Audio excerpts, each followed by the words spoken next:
So hello guys, welcome back to India's best YouTube channel for IT JEE Chemistry Advanced, and here I am with lecture number 10 of our inorganic chemistry, and this will be the first lecture of the very important chapter which is also known as the backbone of inorganic chemistry, the chemical bonding. ठीक है, तो I hope आप पिछले lectures follow कर रहे होगे। तो मैं बताना चाहता हूँ एक बार सभी को कि अभी हम यहाँ कंप्लीट इनऑर्गेनिक केमिस्ट्री कर रहे हैं और आपके पास बहुत अच्छी अपॉर्चुनिटी है कि अगर आपको इनऑर्गेनिक कुछ भी नहीं आता है फिर भी आप बहुत अच्छे से इनऑर्गेनिक कर सकते हैं। बट गिवन दैट आप एक थोड़े से अबव एवरेज बच्चे होने चाहिए, तभी आप पेस के साथ मैच कर पाएंगे, बीइंग वेरी ऑनेस्ट। ठीक है, तभी आप कही गई बातों को समझ पाएंगे। तो ये बात मैं बिल्कुल क्लियर कर देना चाहता हूँ। हाँ, पढ़ाया बिल्कुल बेसिक से जा रहा है, पढ़ाया बिल्कुल बेसिक से जा रहा है जिस तरह से पढ़ाना चाहिए, बट आपके पास उसको लेने की भी एक थोड़ी कैपेबिलिटी होनी चाहिए। ये कंडीशन हमेशा मैं रखता हूँ अपने लेक्चर्स के साथ। अब आपको मैं बताना चाहता हूँ कि हमने 9 लेक्चर्स जो किए उसमें जो भी बेसिक पीरियोडिक प्रॉपर्टीज़ हैं, periodic table, electronic configuration, ionisation energy, shielding effect, inert pair effect, atomic radii, ये सब जो भी टॉपिक्स हैं, हाइड्रेशन एनर्जी, लैटिस एनर्जी, ये सब कुछ कंप्लीट कर लिया है। नोट्स प्रॉपर बनाते रहिए और up to chemical bonding basics हम करेंगे ऑन यूट्यूब और फर्दर हम करेंगे चीज़ों को केमाईटी ऐप पर।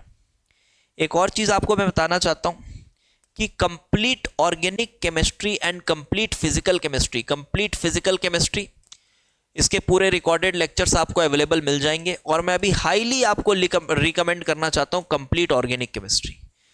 ये एक ऐसी चीज़ है जो आप मिस नहीं कर सकते यार। आप इसको एक बार पढ़ के देखिए, आपको मज़ा आ जाएगा। ठीक है, आपको ये कंप्लीट ऑर्गेनिक केमिस्ट्री पढ़ के मज़ा आ जाएगा। जब आप कंपेयर करेंगे मेरे लेक्चर्स को, मेरे जो कोर्सेज हैं उसको आप कंपेयर करोगे ना, तो आप पाओगे कि नंबर ऑफ लेक्चर्स आप आधे पाओगे। कहीं से भी देखो आप, तो नंबर ऑफ लेक्चर्स आप आधे पाओगे, लेकिन जो कंटेंट पाओगे वो डबल पाओगे। डबल या फिर डबल बोलने का मतलब है आप उससे थोड़ा ऊपर ही पाओगे, कम नहीं पाओगे, इस बात की गारंटी एकदम ऑन कैमरा कहता हूँ। ठीक है, डबल मतलब ऐसा नहीं कि भाई एकदम डबल ही हो जाएगा, बोलने का मतलब है, समझो। तो ये चीज़ बहुत ज़्यादा इंपॉर्टेंट है आपके जेई प्रिपरेशन में कि भाई किस चीज़ को कितना कितना समय देके पढ़ना है। जैसे कुछ मेरे स्टूडेंट्स हैं, वो बता रहे थे कि सर हमने लास्ट ईयर जहाँ से पढ़ा था, सो कॉल्ड स्टार एजुकेटर्स, जो भी नाम वाम रहता है उनका, तो सर वो उन्होंने हमको प्लेन ऑफ सिमेट्री 5 क्लास में पढ़ाया था। मैं बोला वाह, और बताओ? बोला सर उनका एक सेपरेट कोर्स था, एलिमेंट्स ऑफ सिमेट्री पे एक कोर्स था उनका। बोला वाह, बढ़िया है यार। तो आप इस बात को समझिए कि आप जब 5 क्लास प्लेन ऑफ सिमेट्री पढ़ेंगे, समझ तो आ जाएगा आपको, है ना। गधे से गधे भी होंगे आप तो समझ में आ जाएगा आपको। ठीक है, लेकिन इससे ये मत समझ लीजिएगा कि आपने कुछ ढंग का काम कर लिया, मत सोचिएगा सर। आपने भयंकर वाला अपना समय बर्बाद किया और कुछ नहीं किया अगर आप 5 class 6 class plane of symmetry पढ़ रहे हैं तो। ठीक है, ये जो तरीका है ना, ये बच्चों को लुभाने वाला तरीका होता है बेटा। ये टॉपर नहीं बनाते ऐसे, इवन सिलेक्शन भी नहीं दे पाते ऐसे बच्चे। ठीक है, ये मतलब बच्चों को लुभाने का तरीका होता है कि चलो ऐसी पढ़ाते हैं, छोटी सी चीज़ है, वही पढ़ाते हैं, सबको समझ आ जाएगा, बच्चे भी खुश, मस्त सर समझ आ रहा है, मस्त है यार, समझ आ रहा है। अभी उसको समझ के तू क्या ही कर लेगा, तू कितने दिन देकर उसको समझ रहा है, ये भी तो समझ। तो इन चीज़ों से समझो, यहाँ जो आपको चीज़ें पढ़ाई जा रही हैं वो एक्चुअल टॉपर्स जो प्रोड्यूस करते हैं ना, उस तरह की चीज़ें आपको पढ़ाई जा रही है। तो अगर आपको थोड़ा भी डाउट है, आप ब्लाइंडली फॉलो करिए। इवन जेईई एडवांस 2023 में जो भी बच्चे ने हमको रेगुलरली फॉलो किया है वो बहुत अच्छा रैंक लेकर ही गया है। और 3 स्टूडेंट्स जिनका रिजल्ट हमको पता चला, जिन्होंने रिपोर्ट किया, देवर अंडर 150 रैंक्स में वो थे 3 बच्चे। और बहुत सारे बच्चे होंगे छुप छुप के भी पढ़ते हैं बहुत सारे, अब सबका रिज़ल्ट तो नहीं आ पाता हमारे पास। तो मैं आपको बेसिकली बताना चाहता हूँ कि टॉपर्स जिस तरह से पढ़ना पसंद करते हैं, टॉपर्स जिस तरह से पढ़ के टॉपर बनते हैं, वैसा पढ़ाया जाता है यहाँ पर। ठीक है, तो अगर आपको थोड़ा भी ऐसा ट्रस्ट इश्यूज़ है कि सर कैसा पढ़ा रहे हैं, अच्छा पढ़ा रहे हैं, नहीं पढ़ा रहे हैं, तो मैं आपको बिल्कुल ऑन कैमरा बोलता हूँ इस बात को, ठीक है। तो बस मैं फिर से हाईली रिकमेंड करूंगा बेटा, ये आप कर लीजिए। आप अगर प्रॉपरली फॉलो करेंगे एक एक लेक्चर, तो कुछ नहीं, ज़्यादा नहीं, आपको 2.5 महीने लगेंगे, 2.5 महीने में पूरी ऑर्गेनिक केमिस्ट्री निपटा लेंगे। और गारंटी दे रहा हूँ कोई भी रिएक्शन आपको छूटा हुआ नहीं मिलेगा इस कोर्स में। कोई भी किताब बनाओ, हर रिएक्शन आपको इसके अंदर मिलेगा। जितना डीप में मैकेनिज्म जिसमें चाहिए उसमें मैकेनिज्म, जो फैक्ट है वो फैक्ट प्रॉपरली बताया गया, जो रिएक्शन इंपॉर्टेंट है वो इंपॉर्टेंट, इस तरह से चीज़ें आपको कराई गई, ठीक है। तो बस फिजिकल केमिस्ट्री तो है ही भाई, हाईली कॉन्सेप्चुअल, वो तो जो बच्चा पढ़ा है वो तो जानता ही। चलो भाई, इसी तरह से अब इनऑर्गेनिक की बारी है। इनऑर्गेनिक को भी बहुत सॉलिड तरीके से करना है, और आज हम शुभारंभ करने जा रहे हैं एक काफ़ी मज़ेदार चैप्टर की। चलिए शुरू करते हैं भाई, केमिकल बॉन्डिंग। तो इसमें हम पढ़ेंगे क्या, तो शुरुआत तो करेंगे भाई टाइप्स ऑफ केमिकल बॉन्ड्स से। केमिकल बॉन्ड से हम शुरुआत करेंगे। अब देखो, बॉन्ड्स होते क्या हैं, बॉन्ड्स होते क्या हैं, तो आपको बेसिकली थोड़ा मोड़ा तो पता ही होगा यार कि हाँ सर, एक ऐसा फोर्स जो दो स्पीशीज को बांध दे, उसको हम बॉन्ड कहते हैं। मतलब दो स्पीशीज जिस भी फोर्स के थ्रू जुड़े हुए हैं उसको अपन बॉन्ड कहते हैं। और इस चैप्टर में एक्चुअली में हमें बॉन्ड्स की ही डिटेलिंग करनी है, बॉन्ड्स ही बॉन्ड्स होंगे इस चैप्टर में, ठीक है। अब देखो, जो आप बॉन्ड्स पढ़ते हैं उसमें हम यहाँ पर बॉन्ड्स को दो कैटेगरी में पहले डिवाइड करते हैं। कुछ बॉन्ड्स होते हैं जो स्ट्रांग होते हैं, जिसको अपन स्ट्रांग मानते हैं। कुछ बॉन्ड्स ऐसे जिनको हम वीक मानते हैं। तो चलो पहले तो अपन केमिकल बॉन्ड्स को क्लासीफाई करते हैं, ठीक है, क्लासीफाई करते हैं ऐसे। तो कुछ बॉन्ड्स हैं स्ट्रांग बॉन्ड्स और कुछ बॉन्ड्स हैं वीक बॉन्ड्स। अब ये जो वीक बॉन्ड्स है ना, या वीक फोर्सेस हैं, ये हम चैप्टर के एंड में पढ़ेंगे, ठीक है। इसमें क्या क्या आएगा बताऊं मैं, सभी तो नहीं बता रहा, थोड़े मोड़े बता रहा हूं आपको। इसमें आप पढ़ेंगे जैसे डाइपोल फोर्सेस, आप इसमें पढ़ेंगे डाइपोल फोर्सेस। आप इसी में पढ़ेंगे वंडरवॉल फोर्सेस एक्सेट्रा, ठीक है। इसी के अंदर सब लंदन फोर्सेस, डेबाय फोर्सेस, ये सब चीजें आप पढ़ेंगे। ये उतने स्ट्रांग फोर्सेस नहीं है। और यहां पर जो आप स्ट्रांग फोर्स पढ़ रहे हैं, इसमें हम पढ़ेंगे 3 तरह की चीजें। दैट इज एक the very famous ionic bonds. देखो आज तो थोड़ा इंट्रोडक्टरी होगा भाई लेक्चर, ठीक है, लेकिन स्किप मत करना, कुछ बातें आपके लिए काफ़ी ज़रूरी होंगी। This is covalent bonds and एक मेटालिक बॉन्ड ले लीजिए।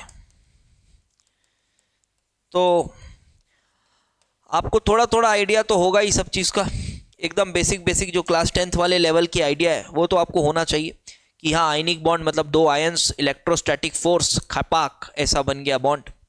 कोवेलेंट बॉन्ड, इलेक्ट्रॉन की शेयरिंग होती है, अभी तक इतना ही पता होगा आपको। इलेक्ट्रॉन की, अगर आप 10th से पास आउट होकर अभी आ रहे हैं तो आपको इतना ही पता होगा कि हाँ, इलेक्ट्रॉन की शेयरिंग हो जाती है, एक बॉन्ड बन जाता है, उसको हम कोवेलेंट बॉन्ड कहते हैं, ठीक है।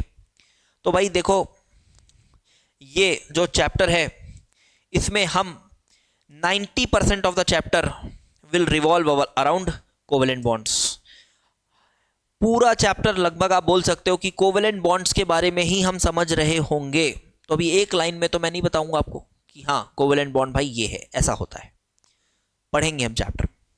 हाँ, फिलहाल आप ऐसा सोच लो कि हाँ, इलेक्ट्रॉन की शेयरिंग होती है, ये तो होती है, ठीक, बट पूरा चैप्टर कोवेलेंट बॉन्ड पर ही बेस्ड है।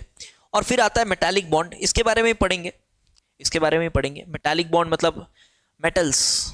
अब मेटल का जो लैटिस होता है उसमें कोई आयनिक बॉन्ड तो होती नहीं है, मेटल तो मेटल एटम है। जैसे सोडियम का लैटिस है तो उसमें तो सोडियम एटम है ना भाई, उसमें कोई सोडियम आयंस तो नहीं है। फिलहाल सोडियम आयंस तो नहीं बोलते आप सोडियम एटम बोलते, तो कोई आयनिक बॉन्ड नहीं है वहाँ पर। साथ ही साथ कोई कोवेलेंट बॉन्ड भी नहीं है, वो मेटल है भाई, कोवेलेंट बॉन्ड कैसे होगा? तो वहां भी एक तरह की बॉन्ड होती है, that is called metallic bond. कैसी होती है, क्या होती है, पूरा चैप्टर पढ़ा है, उसी में पढ़ना है। तो अब सवाल आता है कि ये जो बॉन्ड है, ये जो बॉन्ड है दो एटम्स के बीच में, दो एटम्स के बीच में कोवेलेंट बॉन्ड जो बन रहा है, ये बनता कैसे है?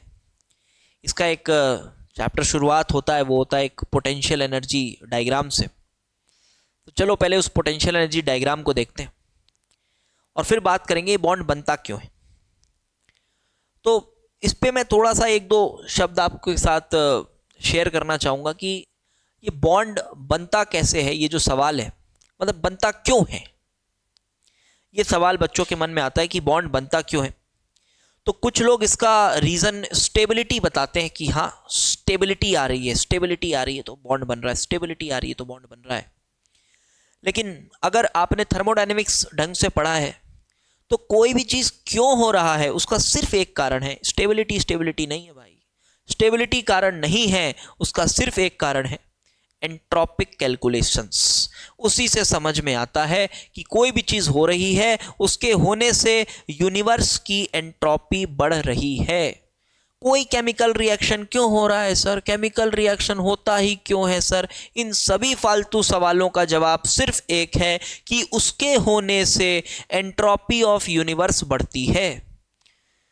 अगर आपने अभी थर्मोडायनेमिक्स सेकेंड लॉ नहीं पढ़ा है तो आपको ये समझने में बड़ा कष्ट होगा। कोई बात नहीं, अभी इस लाइन को बस रट लीजिए, फिर जब आप थर्मोडायनेमिक्स के मेरे लेक्चर्स देखोगे वहाँ बाकायदा कैलकुलेट करके बताया जाता है आपको कि कैसे एंट्रोपी निकालते हैं। तो पहला सवाल अगर आपके मन में आ रहा हो कि बॉन्ड बनता ही क्यों है, तो बॉन्ड बनना तो देखो स्पॉन्टेनियस प्रोसेस है, ये हो जाता है। क्यों? क्योंकि इसके होने से यूनिवर्स की एंट्रोपी या रैंडमनेस बढ़ती है। ठीक है, इसमें मैं इतना ही कहना चाहूँगा। और अब ये बात समझिए आप कि जब कोई बॉन्ड बन रहा है, जब भी किसी तरह का अट्रैक्शन हो रहा है बिटवीन द टू स्पीसीज, तो मान लो ये तुम्हारा सिस्टम है, ये सिस्टम है, आप इसको सिस्टम मान लीजिए, ये ए और ए, इसको आप सिस्टम मान लीजिए फिलहाल।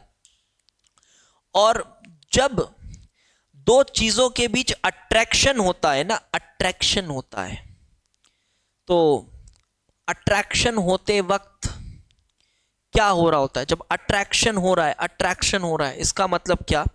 अट्रैक्शन का मतलब होता है बेटा कि जो इसकी पोटेंशियल एनर्जी है वो घटने लगती है, पोटेंशियल एनर्जी घटने लगती है। कभी भी अट्रैक्शन हो रहा है, पोटेंशियल एनर्जी घटने लगती है। आप मेरे थर्मोडायनेमिक्स का पहला लेक्चर देखिएगा, उस पर मैंने काइनेटिक एनर्जी और पोटेंशियल एनर्जी पर पूरा कंप्लीट 1-1.5 घंटा बात किया है, वहाँ से आपको और बेहतर फील आएगा। बट फिलहाल अभी इनऑर्गेनिक पढ़ा रहे हैं तो उसके हिसाब से मैं बस इतना आपको बताना चाहूँगा कि जब भी बेटा दो चीज़ों के बीच अट्रैक्शन हो रहा होता है तो उस सिस्टम की, उन दो चीज़ों की आप बोल सकते हो जो पोटेंशियल एनर्जी है वो कम होने लगती है, पोटेंशियल एनर्जी कम होने लगती है। और जब रिपल्शन होता है तो पोटेंशियल एनर्जी बढ़ने लगती है, पोटेंशियल एनर्जी बढ़ने लगती है। ठीक है, तो इसी तरह से जब दो एटम्स अभी फिलहाल मान लीजिए दूर दूर हैं, दो एटम्स फिलहाल दूर दूर हैं, ये लोग आपस में आ रहे हैं और ये लोग बॉन्ड बनाना चाह रहे हैं। ठीक है, ये लोग आ रहे हैं और बॉन्ड बनाना चाह रहे हैं। तो जब ये अप्रोच करेंगे, एक दूसरे को अप्रोच करेंगे, तो जो फोर्स ऑफ अट्रैक्शन है वो बढ़ने लगेगा, क्योंकि वही इनवर्स स्क्वायर लॉ, डिस्टेंस आगे आ रहा है, डिस्टेंस आगे आ रहा है मतलब डिस्टेंस कम हो रहा है, तो अपन बोलेंगे कि हाँ यार फोर्स ऑफ अट्रैक्शन बढ़ रहा है और अट्रैक्शन बढ़ रहा है, अट्रैक्शन बढ़ रहा है, तो हम क्या बोलेंगे? हाँ पोटेंशियल एनर्जी कम होगी, पोटेंशियल एनर्जी कम हो रही है। ठीक है, तो एक ग्राफ आता है बेटा, ऐसा एक ग्राफ है, केमिकल बॉन्डिंग की शुरुआत इस ग्राफ से होती है। देखो केमिकल बॉन्डिंग का ना ऑर्डर भी बहुत इंपॉर्टेंट है कि किस ऑर्डर में आपको चीज़ें पढ़ाई जा रही हैं। जो ऑर्डर मैं आपको पढ़ाऊंगा बहुत ही स्मूथ बढ़िया ऑर्डर है वो, उसी ऑर्डर में पढ़िएगा, चीज़ें मस्त समझ आएंगी आपको। ठीक है, ये ग्राफ बना हुआ है बेटा बिल्कुल between distance between the two approaching atoms और species which are coming close together to form a chemical bond, and this is potential energy. So this is the positive part of potential energy. This is the scale, the reference that we have taken. It is to be 0, we have taken it. And this is the distance between the two approaching species. तो आप ऐसे समझिए, जब distance बहुत ज़्यादा है between these two species, बहुत ज़्यादा डिस्टेंस है, तो जो पोटेंशियल एनर्जी है it is close to zero. Look, it is close to zero, close to zero we will make. हाँ, नॉट पॉजिटिव, स्लाइटली नेगेटिव ना, close to zero, approaching from the negative side, because there is some kind of attraction na, there is some kind of attraction, but that magnitude of attraction is very less. अब repulsion तो नहीं है ना यार, दो species आ रही हैं bond बनाने, बहुत दूर से आ रही हैं, तो जब वो दूर भी हैं तो अट्रैक्शन तो है. तो इसलिए पोटेंशियल एनर्जी का कर्व जब बनाओगे तो ये जो लाइन बनने वाली है ये ऊपर नहीं जाएगी, ये नीचे ही रहेगी. ऊपर होने का मतलब पॉजिटिव पोटेंशियल एनर्जी, मतलब रिपल्सिव फोर्सेस डोमिनेंट हैं. उस पॉइंट से अगले पॉइंट पे देखोगे, उस पॉइंट से अगले पॉइंट पे देखोगे तो वो रिपल्सिव फोर्सेस डोमिनेंट होंगी अगर पॉजिटिव पोटेंशियल एनर्जी है तो. लेकिन भाई इस पॉइंट से अगर हम देखें तो अट्रैक्टिव फोर्सेस डोमिनेंट है. अट्रैक्टिव फोर्सेस तो देखो शुरू में क्या होगा ना, बहुत ज़्यादा फर्क नहीं पड़ेगा, बहुत ज़्यादा फर्क नहीं पड़ेगा, बट धीरे धीरे धीरे धीरे क्या होगा, आप पाएंगे कि पोटेंशियल एनर्जी और नेगेटिव होता जा रहा है, और नेगेटिव और नेगेटिव और नेगेटिव और नेगेटिव, इस तरह से नेगेटिव होता जा रहा है पोटेंशियल एनर्जी. और एक पॉइंट के बाद ऐसा भी देखा गया, मैं यहां थोड़ा इसको और ऐसे बना देता हूं आपके लिए. एक पॉइंट के बाद ऐसा भी देखा गया कि ये एब्रप्टली इस तरह से बढ़ने लग रहा है. क्या मतलब है सर इसका, बता दो अब. तो देखो बेटा, इसका मतलब ऐसा है कि यहां पर तो वो ए और ए बड़े दूर दूर थे. अब इधर कहीं आप ऐसे मान लो कि ये काफी करीब आ चुके हैं, बट अभी भी वो जो बॉन्ड है, जो हम बॉन्ड की बात कर रहे हैं, वो बॉन्ड अभी नहीं बना है. ये करीब आ चुके हैं बट अभी बॉन्ड नहीं बना है. बॉन्ड कब बनेगा? बॉन्ड तब बनेगा जब वो अपने मिनिमम पोटेंशियल एनर्जी पे, मतलब जितना करीब आ सकते थे वो आ गए, तब बनेगा बॉन्ड. तो आप देख सकते हैं कि इस पॉइंट पर क्या हो रहा है, मिनिमम पोटेंशियल एनर्जी की वैल्यू है इस पॉइंट पर, minimum potential energy. This is minimum potential energy. और इस मिनिमम पोटेंशियल एनर्जी की वजह से हम यहां पर बोल रहे हैं कि यहां पर क्या हुआ है, बॉन्ड बना है. तो मैं आपको एक छोटी सी बात आपके दिमाग में डालना चाहूंगा बेटा यहां पर, कि जब बॉन्ड बनता है ना, कोवेलेंट बॉन्ड, तो आपने ऑर्बिटल तो पढ़ लिया है, एस ऑर्बिटल, पी ऑर्बिटल, ऐसा वैसा. तो आप अब जो बॉन्ड को इमेजिन करते हो, अब इलेक्ट्रॉन के शेयरिंग से मत इमेजिन करो, अभी आप उसको ऑर्बिटल्स के ओवरलैपिंग से इमेजिन करो. ठीक है, कैसे ओवरलैप होता है, क्या होता है, वो सब आगे की थ्योरीज में अच्छे से पढ़ना है. बट एक छोटा सा बात आपके दिमाग में ये डालना चाहता हूं कि जब आप कोवेलेंट बॉन्ड को इमेजिन कर रहे हो, तो आप अब इलेक्ट्रॉन शेयरिंग से इमेजिन ना करके कैसे इमेजिन करो, ऑर्बिटल्स जो कि प्रोबेबिलिटी ऑफ फाइंडिंग इलेक्ट्रॉन्स है उसकी ओवरलैपिंग हो रही है, वैसे इमेजिन करो. ठीक है. अब हाँ, ऑब्वियसली एक साथ 3-4 ऑर्बिटल नहीं इमेजिन करोगे, वो वैलेंस इलेक्ट्रॉन जिस ऑर्बिटल में है उस ऑर्बिटल को ओवरलैप कराकर सोचो आप. ठीक है. तो क्या हुआ होगा इस पॉइंट पर, ये ए और ए कुछ इस तरह से रहे होंगे. देखो, ए और ए ऐसे कुछ एकदम ये कोवेलेंट बॉन्ड बन गया है. अगर आप शेयरिंग मॉडल से देखना चाहते हो तो आप ऐसे सोच सकते हो कि ये इलेक्ट्रॉन और इलेक्ट्रॉन शेयर होके एक बढ़िया कोवेलेंट बॉन्ड बन चुका है, वाओ. अच्छा, तो कोवेलेंट बॉन्ड बन गया, तो इसको क्या बोलेंगे सर, ये जो एनर्जी की वैल्यू दिख रही है ना, ये वाली वैल्यू, सर इसको क्या बोलेंगे, कौन सी एनर्जी बोलेंगे? तो जी हां, इसको आप बॉन्ड एनर्जी बोल सकते हैं. समझ पा रहे हो बॉन्ड एनर्जी क्यों बोल रहे हैं अपन? क्योंकि ये बॉन्ड जब बना है तो इतनी पोटेंशियल एनर्जी कम हुई. अब आपने अगर ये बॉन्ड को ब्रेक करना है तो आप इतनी एनर्जी क्या करेंगे, प्रोवाइड करेंगे। आप टेम्परेचर से दीजिए, कैसे भी दीजिए, आपने अगर इतनी एनर्जी प्रोवाइड की तो ये ए और ए वापस कैसे हो जाएंगे, ए और ए इस तरह से हो जाएंगे और ये इनफाइनाइट दूरी पर चले जाएंगे, इनफाइनाइट दूरी पर चले जाएंगे जहां दोनों के बीच में पोटेंशियल एनर्जी जीरो है, जहां दोनों के बीच में पोटेंशियल एनर्जी डिफरेंस जीरो है, कोई अट्रैक्शन नहीं, कोई रिपल्शन नहीं, इनफाइनाइट दूरी पर चले गए दोनों एटम्स। ठीक है। हाँ, अब आप बोलोगे सर यहां इनफाइनाइट दूरी पर नहीं है सर। अरे ठीक है ना यार, यहां नहीं है, लेकिन यहां पर जाकर कहीं एक पॉइंट तो आएगा जहां पर वो इनफाइनाइट दूरी पर होंगे। कोई तो डिस्टेंस होगा जो इनके लिए इनफाइनाइट की तरह एक्ट कर रहा होगा, जहां पोटेंशियल एनर्जी एकदम टेंड्स टू जीरो हो जाएगी दोनों के बीच में। तो वो कोई पॉइंट होगा आगे चल के। ठीक है, तो आई होप आपको ये बात समझ आ गई होगी कि इसको हम बॉन्ड एनर्जी बोल रहे हैं, इसको हम बॉन्ड एनर्जी बोल रहे हैं। अब उसके बाद वाले पोर्शन को समझिए आप। इसके बाद अब भाई बॉन्ड बन चुका है, बढ़िया से बॉन्ड बन चुका है, अब ये और करीब नहीं आ सकते, लेकिन अगर आप ऑन पेपर ये ग्राफ बनाकर दिखाना चाहते हैं तो जब ये और करीब आएंगे, जब ये और करीब आएंगे तो क्या होगा, समझिए मेरी बात को। अब ये बहुत क्लोज आ चुके हैं मेरे भाई, बहुत क्लोज आ चुके हैं। तो ये जो न्यूक्लियस और ये जो न्यूक्लियस जो कि काफ़ी डेंसली पॉजिटिवली चार्ज्ड होता है, इतना नॉलेज तो आपको होगा, काफ़ी डेंसली पॉजिटिवली चार्ज्ड होता है, ये न्यूक्लियस के बीच में होगा रिपल्शन।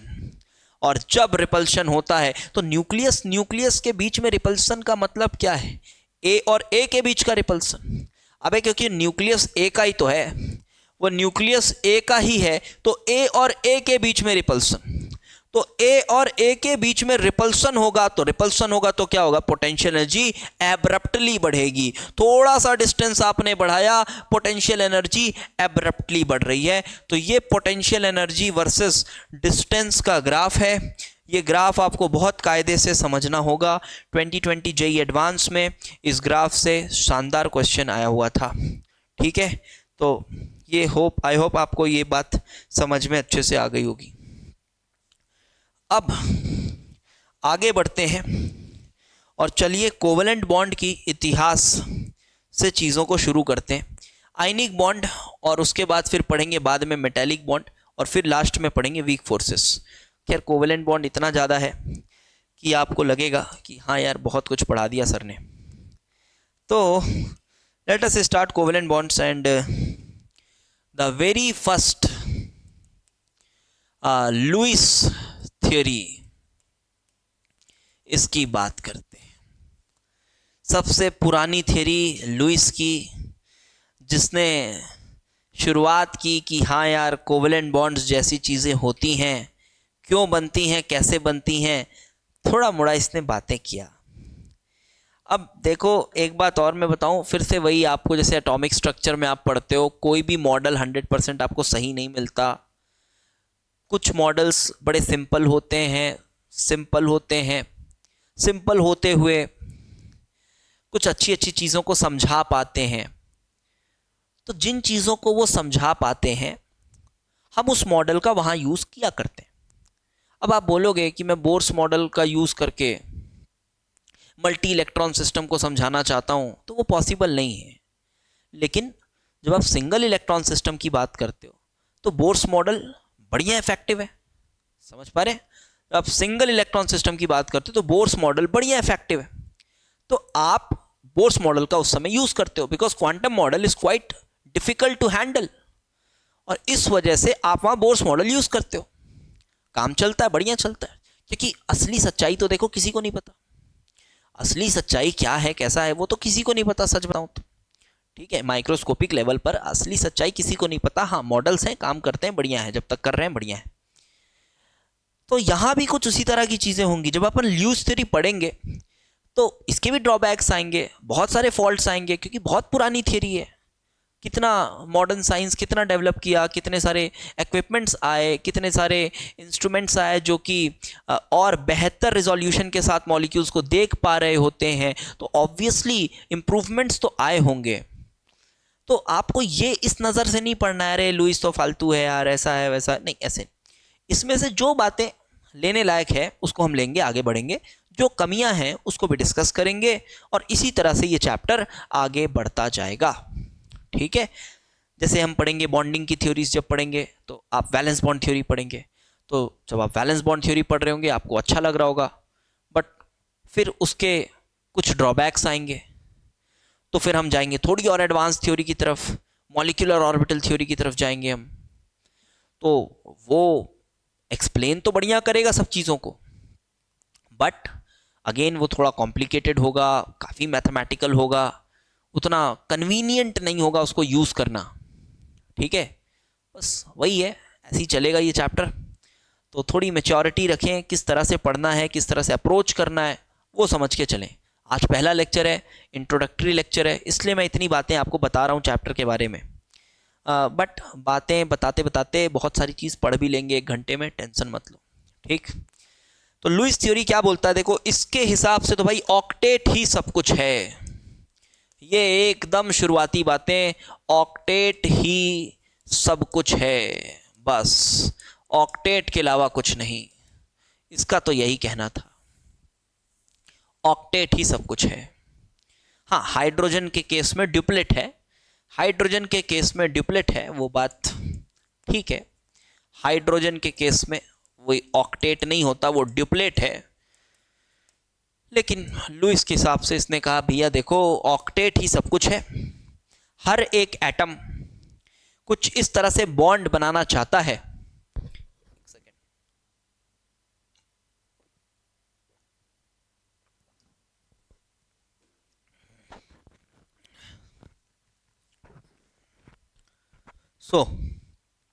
हर एक एटम कुछ इस तरह से बॉन्ड बनाना चाहता है कि उसकी ऑक्टेट कंप्लीट हो जाए।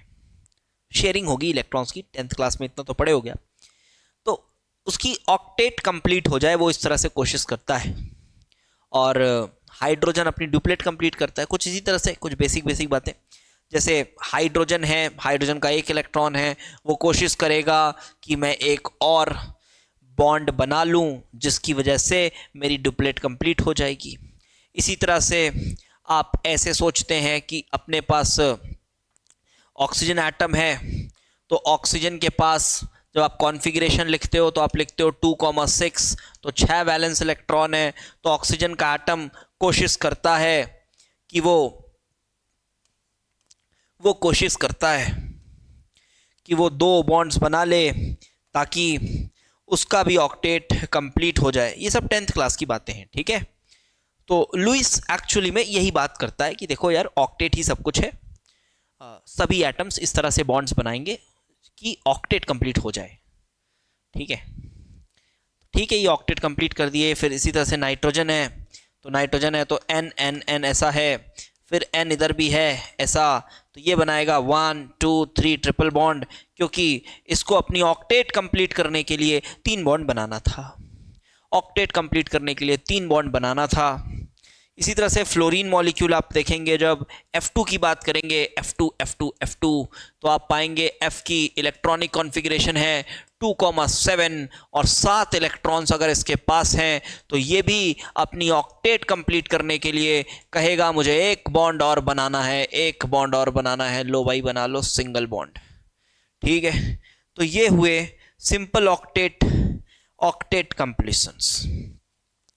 बट अभी बात इतने में ही नहीं रुकती, ये तो कुछ एकदम आसान स्ट्रक्चर्स हैं। 1 2 और बना लेते हैं, चलिए। जैसे आपको बनाना है अमोनिया स्ट्रक्चर बनाना है आपको, तो ये है नाइट्रोजन NH3 अमोनिया। फिर से सबके ऑक्टेट ड्यूप्लेट कंप्लीट कराइए। शुरू के 3-4 लेक्चर्स में मेरा फोकस सिर्फ आपसे स्ट्रक्चर बनवाने का होगा। स्ट्रक्चर बनाना आपको आने लगेगा, आधी केमिकल बॉन्डिंग वैसी सॉर्ट आउट हो जाएगी। ठीक है, और आप ये मान के चलिए जो केमिकल बॉन्डिंग लोग पढ़ाते हैं, थोड़ा मोड़ा देखता हूँ मैं क्या चल रहा है क्या नहीं चल रहा है। केमिकल बॉन्डिंग को भी फॉर्मूला वाला चैप्टर बना दिया है लोगों ने, सब चीज़ के लिए फॉर्मूला दे रहे हैं, N1+, ये इवन हाइब्रिडाइजेशन निकालने के लिए फॉर्मूला दे रहे हैं। ठीक है, हंसी आती है देख के, क्या कर रहे हो भाई, फॉर्मल चार्ज निकालने के लिए फॉर्मूला। हाँ, बॉन्ड ऑर्डर निकालने के लिए फॉर्मूला क्या है भाई, अपन बिना फॉर्मूले के केमिकल बॉन्डिंग पढ़ेंगे, आप देखिएगा, ठीक है, पूरा कॉन्सेप्ट के साथ, क्या चीज़ हो रही है, क्यों हो रही है, कैसे हो रही है, वैसे समझ के चलेंगे। फॉर्मूला बाजी नहीं करना, कुछ नहीं होता उससे, समझ ही नहीं आएगा आपको कुछ। तो चलिए NH3 जब देखेंगे तो आपको कुछ ऐसा करना है कि ऑक्टेट कंप्लीट हो जाए तो N के पास 5 इलेक्ट्रॉन, तो 5 इलेक्ट्रॉन 1 2 1 2 1 ऐसा, हाइड्रोजन हाइड्रोजन हाइड्रोजन, इधर एक एक एक, bond bond bond. I hope ये सब बातें तो क्लियर हैं, ये सब सिंपल छोटे मोटे स्ट्रक्चर्स हमने बना लिए। लेकिन अभी बहुत सारी और भी ऐसी बातें हैं जो लुईस ने करी और वो काफ़ी फ़ायदेमंद हैं, कहना चाहूँगा आपसे। तो कुछ और लुईस के स्ट्रक्चर्स हम बनाते हैं, ठीक है, ये तो सिंपल सिंपल हो गया, मजाक हो गया काफ़ी। अब लुईस के स्ट्रक्चर्स बनाने हैं, तो ड्राइंग लुईस स्ट्रक्चर्स, तो मेक श्योर क्या करना है बेटा, मेक श्योर तो यही करना है कि ऑक्टेट डुप्लेट कंप्लीट हो सबका। लेकिन अभी एज अ बिगिनर आपके लिए मैं कुछ रूल्स बताना चाहूँगा, आप उसको लिख लीजिए और फिर उसको हम फॉलो करके, ये शुरुआत में आपको ये रूल्स लगेंगे थोड़े से, अगर आप एकदम शुरुआत में पढ़ रहे हैं तो, बट कुछ दिन में आपको खुद ही लगेगा अरे यार ये रूल्स तो क्या ही है, बहुत आसान है, ठीक है। तो अभी शुरुआत में हम रूल्स लिखते हैं कुछ, कि क्या नियमों को फॉलो करना है लुईस के स्ट्रक्चर्स को बनाने के लिए, और बिल्कुल इसी रूल्स के साथ आप स्टिक रहिएगा, तभी आप समझ पाएंगे कि हाँ स्ट्रक्चर ऐसे बनाना होता है। स्ट्रक्चर बनाना भी क्योंकि बहुत आसान काम नहीं है, और स्ट्रक्चर बनाने के लिए कोई एक ऐसा नहीं है कि एक गुरु मंत्र दे दूँ आपको स्ट्रक्चर आप बना लोगे, नहीं, ये भी एक प्रोसेस है, अलग अलग तरह से बनते हैं स्ट्रक्चर्स। कुछ स्ट्रक्चर्स बहुत एक्सेप्शनल होते हैं जिनको एकदम याद रखना पड़ता है, तो ये सब बातें आप एक्सेप्ट करके चलिए, ठीक है। तो चलो भाई, तो लिखो रूल्स, लिखो, पहला लिखो, पहले आपको क्या करना है, count valence electrons of each atom in the species, जो भी स्पीशीज है उसके सबके वैलेंस इलेक्ट्रॉन आप काउंट कर लीजिए, कर लेंगे। पॉजिटिव चार्ज अगर है उसमें तो जितना पॉजिटिव चार्ज है उतने इलेक्ट्रॉन्स निकाल दीजिए, अगर नेगेटिव चार्ज है जितना नेगेटिव चार्ज है उतने इलेक्ट्रॉन दे दीजिए, और वैलेंस इलेक्ट्रॉन आप ऐसे कैलकुलेट कर लीजिए, काउंट कर लीजिए मतलब, ठीक है। अभी रूल्स लिखो, जब अप्लाई करके बताऊंगा तब अच्छे से समझ आएगा, ठीक है। अभी रूल्स लिखते समय आपको थोड़ा लगेगा कि अरे यार रूल्स कैसे लगाएं, क्या लगाएं, अभी पहले लिख लो। उसके बाद आप क्या लिखो, दूसरा पॉइंट लिखो, choose your central atom, choose your central atom, और ब्रैकेट में लिखो generally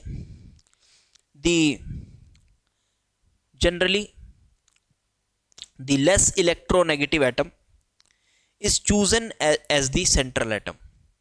Generally the less electronegative atom is chosen as the central atom, ठीक है। लेस इलेक्ट्रोनेगेटिव एटम को आप सेंट्रल एटम मानेंगे। अब अगला पॉइंट लिखो, देखो आपने जो वैलेंस इलेक्ट्रॉन काउंट किए ना, आपके पास उतने ही इलेक्ट्रॉन्स हैं, उन्हीं इलेक्ट्रॉन्स का यूज करके ऐसे इलेक्ट्रॉन्स लेके ऐसे सबके ऊपर छिड़कना, ऐसे भाई ले भाई तेरा भी ऑक्टेट, तेरा भी ऑक्टेट, तेरा भी ऑक्टेट, ऐसे पूरा करना है, ठीक है। तो तेरे पास उतने ही इलेक्ट्रॉन्स हैं, उससे ना तेरे को एक इलेक्ट्रॉन ज़्यादा यूज करना है ना एक इलेक्ट्रॉन कम, उतने इलेक्ट्रॉन्स यूज करके ऐसे सबके ऊपर छिड़कना है स्ट्रक्चर में, कि सबका ऑक्टेट क्या करें, कंप्लीट करें। तो पहले तुमने काउंट किया, दूसरी चीज क्या की, सेंट्रल एटम सिलेक्ट किया, और सेंट्रल एटम सिलेक्ट करने के बाद अब लिखो join side atoms with central atom, join side atoms with central atom via single bonds, single bond से जोड़ दो। अब एक सिंगल बॉन्ड मतलब कितना इलेक्ट्रॉन यूज कर लिया तुमने, 2 इलेक्ट्रॉन यूज कर लिया, ठीक है। वो जो तेरे पास लॉट था इलेक्ट्रॉन्स का जो तूने काउंट किया था, उसमें से एक सिंगल बॉन्ड तूने लगाया तो 2 इलेक्ट्रॉन यूज हो गया, फिर एक सिंगल बॉन्ड लगाया 2 इलेक्ट्रॉन यूज हो गया, सीधी बात, ठीक। अब क्या करना है, अब लिखो with rest of the electrons try to complete the octet of with rest of electrons, try to complete the octet of side atoms first. पहले किसका ऑक्टेट कंप्लीट करना है? पहले कंप्लीट करना है आपको साइड एटम्स का ऑक्टेट. साइड एटम्स का ऑक्टेट आपको पहले कंप्लीट करना है. ठीक है, बढ़िया है. अब अगर आपने साइड एटम का ऑक्टेट कंप्लीट किया, लेकिन सर सेंट्रल एटम का तो ऑक्टेट कंप्लीट ही नहीं हुआ, तो हाँ लिखो अब अगला पॉइंट उसी के लिए. अगर सेंट्रल एटम का ऑक्टेट आपको कंप्लीटेड दिख रहा है तब तो अच्छी बात है, तब अच्छी बात है, आपका स्ट्रक्चर बन गया, बढ़िया, खुश हो जाइए, स्ट्रक्चर बन गया आपका. बट अगर सेंट्रल एटम का ऑक्टेट कंप्लीट नहीं हुआ है, जो मोस्ट ऑफ द केसेस में नहीं होगा, तब आपको क्या करना है? तो लिखो, if octet of central atom is not complete, then convert lone pairs मतलब समझते हो ना, जो नॉन बॉन्डेड इलेक्ट्रॉन्स होते हैं जिनको आपने यूज करके ऑक्टेट कंप्लीट कराया, जैसे ये सब, ये इसको लोन पेयर बोलते हैं, इसको लोन पेयर बोलते हैं भाई, इसको लोन पेयर बोलते हैं, ये ऐसे. तो convert lone pairs to bond pairs. अब ये लोन पेयर को ऐसे हटा के बॉन्ड बना देना है. ठीक है, लोन पेयर को हटा के बॉन्ड बना देना है in order to complete the octet of the central atom. Sir last वाला पॉइंट नहीं समझ आया, कोई बात नहीं समझ आया ना, अभी आपको एग्जाम्पल देंगे, अच्छे से समझ आ जाएगा, टेंशन मत लो. तो चलिए, अब इन्हीं रूल्स का इस्तेमाल करके हम कुछ स्ट्रक्चर्स बनाते हैं. ठीक है, अभी फिलहाल एकदम ऐसे ही बनाना है बेटा, क्योंकि अभी इसमें बहुत सारे फिनोमेना समझेंगे हम, रेजोनेंस समझेंगे, हाइब्रिड समझेंगे, फॉर्मल चार्जेस समझेंगे, बहुत सारी बातें समझेंगे, बॉन्ड ऑर्डर समझेंगे. ठीक है, बहुत इंपॉर्टेंट बातें हैं. लुईस को भी मजाक में नहीं लेना है, आपके मार्क्स लूज करवा सकता ही. तो चलो, सबसे पहला एकदम बेसिक स्ट्रक्चर हम बनाएंगे कार्बन डाइऑक्साइड का. सर ये तो आता है सर, इसमें क्या है सर, ये तो हम ऐसा बना देते हैं. अरे यार थोड़ा भी लुईस के रूल्स के हिसाब से बनाओ. ठीक है, लुईस के रूल्स के हिसाब से, जो भी रूल्स बताया आपको. तो सबसे पहले क्या करना है बेटा, टोटल वैलेंस इलेक्ट्रॉन काउंट करना है. इसके कितने? 4. ऑक्सीजन के 6 इंटू 2 12, तो 12 और 4, तो टोटल कितने लॉट में इलेक्ट्रॉन्स हो गए तुम्हारे पास? 16 इलेक्ट्रॉन्स. लॉट में 16 इलेक्ट्रॉन्स तुम्हारे पास हो गए. अब इन 16 इलेक्ट्रॉन्स का यूज करना है. फिर क्या बताया? सेंट्रल एटम चूज करो कार्बन को, सिंगल बॉन्ड से जोड़ दो. पहले सिंगल बॉन्ड, बढ़िया सर, जोड़ दिए सर, सिंगल बॉन्ड से जोड़ दिए. अब क्या करें? अब जो रूल लिखा है आपको वो मैंने बोला कि using rest of the electrons complete the octet of side atoms. ये बताया ना, complete the octet of side atoms. तो चलो करो. तुमने यूज कर लिए बेटा 1 2 3 4 इलेक्ट्रॉन यूज कर लिए. 16 में 4 यूज कर लिए, 12 बचा. तो अभी साइड एटम का ऑक्टेट कंप्लीट करना है. तो गिनो साइड एटम के पास कितने इलेक्ट्रॉन है अभी? सर 1 2 इलेक्ट्रॉन है सर, 2 इलेक्ट्रॉन है. कितने और चाहिए? सर 6 चाहिए, 6. तो लगाओ ऐसे 6, 1 पेयर, 2 पेयर, 3 पेयर, हो गया 6. इधर कितने सर? इधर भी सर 2 ही है अभी तो. और कितने चाहिए? 6 चाहिए, लगाओ 6, 1 2 3 4 5 6, ये लो 6 लगा दी. ठीक है, तो रूल के अनुसार साइड एटम का ऑक्टेट कंप्लीट हो चुका है. साइड एटम का ऑक्टेट कंप्लीट हो चुका है, सेंट्रल एटम अपने कार्बन है. अब क्या करें? तो क्या बोला था मैंने कि अब सेंट्रल एटम के ऑक्टेट कंप्लीट करने के लिए लोन पेयर को गिराकर बॉन्ड पेयर बनाना पड़ेगा. अरे ये अब सुनो भाई, एक बात और समझो. ये ना समझ लेना कि CO2 मॉलिक्यूल ऐसे करके बनता है. अबे तू ऑन पेपर स्ट्रक्चर बना रहा है, ये बात ध्यान में रखना. ठीक है, CO2 ऐसे बनता है, ये नहीं सोचना पहले वो C आता है, फिर वो ऐसा जुड़ता है, फिर ऐसा होता है, ये सब नहीं होता. ऑन पेपर पढ़ रहे हैं अपन अभी चैप्टर को. ठीक है, ऑन पेपर क्या होता है वो समझो बस. तो देखो अब इधर, अब इसको तुमने क्या करना? बॉन्ड पेयर में कन्वर्ट करना. कर दो. इसका क्या मतलब है सर? अरे इसको यहां से हटाओ ऐसे, और इसको हटा के बॉन्ड बना दो ऐसा. ठीक है, बॉन्ड बनाए तो कार्बन की ऑक्टेट कंप्लीट तो नहीं हुई, बट पहले से थोड़ा बेहतर हो गया. 4 से 6 हो गया, देख लो 4 से 6 हो गया. अच्छा सर ये ऐसा कर दिए. अब एक काम ऐसा करते सर, इधर से भी एक दे देते, अच्छा दिखेगा. चलो ठीक है, मान लेते हैं. ये सही है, हाँ बिल्कुल सही है। लेकिन ऐसा भी तो कर सकते थे बेटा, ऐसा भी तो कर सकते थे कि हमें तो ऑक्टेट कंप्लीट करानी है, ऐसा तो है नहीं कि इधर से दें अच्छा दिखेगा वगैरह वगैरह, ऐसा तो है नहीं। तो सर हम दोनों इलेक्ट्रॉन्स जो पेयर हैं वो इधर से भी तो गिरा सकते थे। बिल्कुल ठीक है, कोई दिक्कत नहीं, गिरा लो, उससे कुछ फॉर्मल चार्ज वार्ज आ जाता है, बट वो अभी बताएंगे, पहले बस हाँ बना लो, ये भी बन जाएगा, ठीक है ये भी बन जाएगा। अच्छा सर एक काम और भी तो हो सकता सर, यहां से भी बना सकते थे। अच्छा बिल्कुल बना लो, चलो कोई दिक्कत नहीं है, वो भी बना लो। I hope you understand. ये ऐसा, तो यहां पर एक लोन पेयर बचा, यहां पर देख सकते हैं आप। अभी आपका ध्यान सिर्फ एक चीज पर होनी चाहिए कि सबका ऑक्टेट कंप्लीट है क्या। हाँ ऑक्टेट कंप्लीट है। तो क्या ये तीनों सही स्ट्रक्चर्स हैं? जी हाँ, ये तीनों सही स्ट्रक्चर्स हैं, तीनों ही करेक्ट लुईस स्ट्रक्चर्स हैं, और इनको कहते हैं रेजोनेटिंग स्ट्रक्चर। ठीक है, दीज आर रेजोनेटिंग स्ट्रक्चर। जो बच्चा ऑर्गेनिक केमिस्ट्री पढ़ा हुआ है उसको रेजोनेंस तो बहुत अच्छे से आता होगा, बहुत अच्छे से समझाया है मैंने रेजोनेंस आपको ऑर्बिटल वगैरह के साथ। बट यहाँ पे आपको मैं रेजोनेंस का एक बार कॉन्सेप्ट फिर से बताऊंगा। तो अभी आप ऐसे समझो कि लुईस के हिसाब से ना बेटा ये तीनों स्ट्रक्चर सही हैं। ठीक है, लिखना इस बात को, लुईस के हिसाब से ये तीनों स्ट्रक्चर सही हैं, बट जो एक्चुअल रिप्रेजेंटेशन है, जो एक्चुअल रिप्रेजेंटेशन है CO2 का, वो ना तो ये है ना तो ये है ना तो ये है। ठीक है, एक्चुअल रिप्रेजेंटेशन ना तो ये है ना तो ये है ना तो ये है। एक्चुअल रिप्रेजेंटेशन एक्चुअली में इन तीनों के कंट्रीब्यूशन से कुछ स्ट्रक्चर बना हुआ है, वो है। ठीक है, इन तीनों के कंट्रीब्यूशन से एक हाइब्रिड बना हुआ है, समझते ना हाइब्रिड। तो तीनों के कंट्रीब्यूशन से एक हाइब्रिड बना हुआ है, वो एक्चुअल रिप्रेजेंटेशन है। और वो हाइब्रिड एग्जैक्टली ना तो ऐसा दिखता है ना तो ऐसा ना तो ऐसा, वो हाइब्रिड ना तो एग्जैक्टली ऐसा दिखता है ना तो ऐसा ना तो ऐसा। हाँ, इन तीनों के कैरेक्टर्स उसमें है थोड़े से, इन तीनों के कैरेक्टर्स हैं। सर सबसे ज्यादा कैरेक्टर किसका है? सर सबसे ज्यादा कैरेक्टर किसका है? तो सबसे ज्यादा कैरेक्टर उसका है जो रेजोनेटिंग स्ट्रक्चर सबसे ज्यादा स्टेबल है। ठीक है, तो क्या क्या क्या लिखना है, क्या लिखना है, क्या लिखना है? तो लिखो, फटाफट लिखो इस बात को। क्या लिखना है पहले? These three are resonating structures of CO2।